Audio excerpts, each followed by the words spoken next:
जय गुरुदेव। दूरदर्शी आवाज मासिक पत्रिका 1 नवंबर 2023 पृष्ठ नंबर 16। सोना छोड़ो बहुत सो लिए। इस आश्रम पर कोई बंधन नहीं है। हम जानते हैं कि बंधन रख दिया जाए तो आप भाग जाओगे। जहाँ महापुरुषों ने बंधन रखा वहाँ लोग भाग गए। ये घोर कलयुग है, मलिन कर्मों का युग है। यहाँ पर सुबह उठो, सेवा करो। जितना खाते हो उतना ही काम किया तो सेवा क्या किया? काम किया और खाया, ये तो तुम घर से भी और घर में भी करते हो। सेवा करनी चाहिए जिससे तुम्हारी सूरत की चढ़ाई में मदद मिले। सुबह पहली घंटी बजे तो उठ जाओ। अगर नित्य क्रिया से निपटना चाहते हो तो निपट लो। दूसरी घंटी पर बैठ जाओ भजन पर, सुमिरन ध्यान पर। तीसरी घंटी पर बाहर निकलो। आप लोग सावधानी के साथ लगे रहो जिस लिए आए हो। ये सेवा साधन भक्ति कर लो। सोना छोड़ो बहुत सो लिए शब्दों को निरंतर याद रखना चाहिए।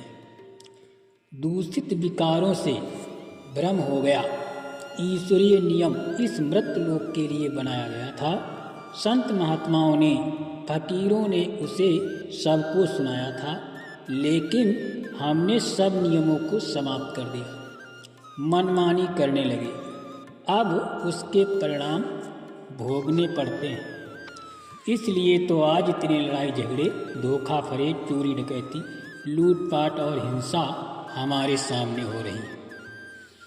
महापुरुषों ने चाहे समझ में आकर ईश्वरीय नियम को सबको बताया हो, पर वो कानून, वो विधान आज भी सबके लिए एक है। प्रेम, दया, चरित्र, सेवा, सद्भावना सबके लिए एक है। वो परम पिता परमात्मा एक है।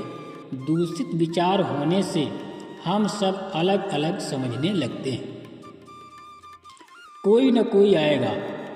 हमने सत्कर्म करना छोड़ा, सेवा सदाचार छोड़ा, प्यार मोहब्बत छोड़ दिया तो बुरा ही है। पाप बुरी है, पाप बुरा है और पुण्य अच्छा है। ये हर युग में रहेगा।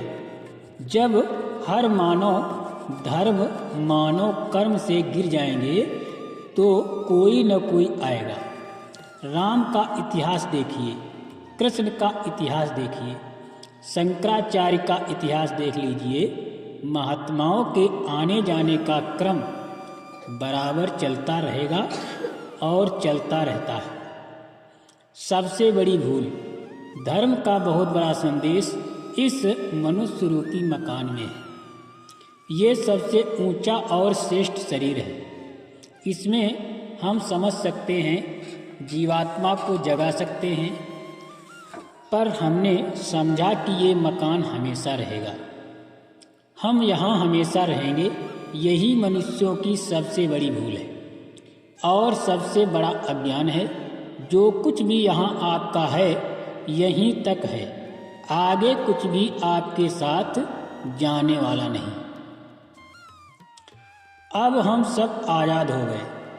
पहले के युगों में ऋषि मुनि महात्मा जगह जगह घूमकर मानव को धर्म कर्म के संदेश देते रहते थे। लोग उनको मानते थे और धर्म से जुड़े रहते थे। उनकी कमी होने लगी तो विद्वानों ने ये काम करना शुरू कर दिया। पीढ़ी पर पीढ़ी बहुत दिनों तक ये परंपरा चली, परंतु कुछ दिनों में वो भी समाप्त हो गई, खत्म हो गई। अब जो चाहे वो करे, कोई रोकने वाला और बांधने वाला नहीं। मन धीरे धीरे रुकेगा। हम बराबर सचेत करते हैं कि छोटी छोटी बातों का ध्यान रखा करो। तुम बड़ी बड़ी बातों को सोचते हो पर छोटी छोटी बातों का ध्यान नहीं रखते, इसलिए कुछ समझ नहीं पाते हो। तुमको बराबर समझाया जाता है कि जब ध्यान भजन पर बैठो तो मन को, चित्त को सूरत के साथ लगाकर बैठो। मन युगों युगों से भटक रहा है तो ये धीरे धीरे रुकेगा। जब ध्यान भजन में ये भागे तो इसे लौटा कर लाओ। ऐसा करते रहोगे तो ये रुकने लगेगा। जिसको लगन होती है भजन करने की, वो अपना समय निकाल लेते हैं, पर जिन्हें लगन नहीं होती तो दिन भर बैठे रहें, उन्हें कोई चिंता नहीं कि समय बेकार गंवा रहे। थोड़ा ध्यान भजन कर लें। कितने लोग नामदान ले जाते हैं। अगर सब लोग गगन और लगन से लग जाएं, भजन ध्यान करने लगें तो काम बन जाए। लेकिन यहाँ नामदान ले लेते हैं, उधर गए तो इसी संसार में लगे रहते हैं। फिर कभी होश आई तो किया, फिर छोड़ दिया। लगन से करने पर होगा।